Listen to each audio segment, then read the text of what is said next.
We're doing a misfire diagnostics. This car has almost 200,000 miles, so I figured out that problem. Also, the sunroof, as you see, is not open. She opened it on accident, does not close, so we figured that out too. So main things right now, I figured out misfire, because you can't really drive with a misfire or it'll run horribly, so let's get to work.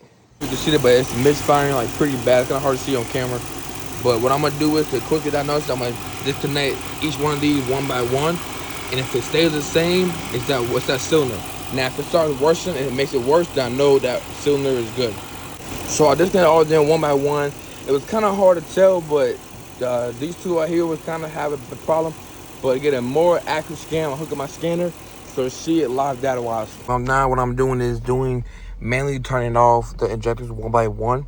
And seeing how far the RPMs drop, if it drops at all. Just seeing if I can find a misfire on each cylinder. Like I said, I couldn't really test it with disconnecting the coil pack, so this is a more accurate test right here. So you got all your 8 injectors because you got 8 cylinders.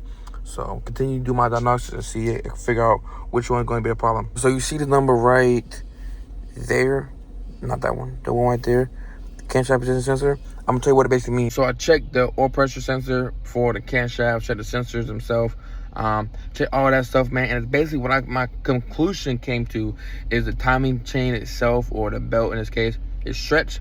Now sometimes they make a loud audible noise. This time it's not. Based on my information, based on what I got and what I know, it's going to be a timing belt.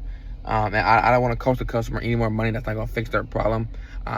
The cylinders, all the spark plugs, they seem good, they're running fine. I disabled each injector to see if they change, all stay the same.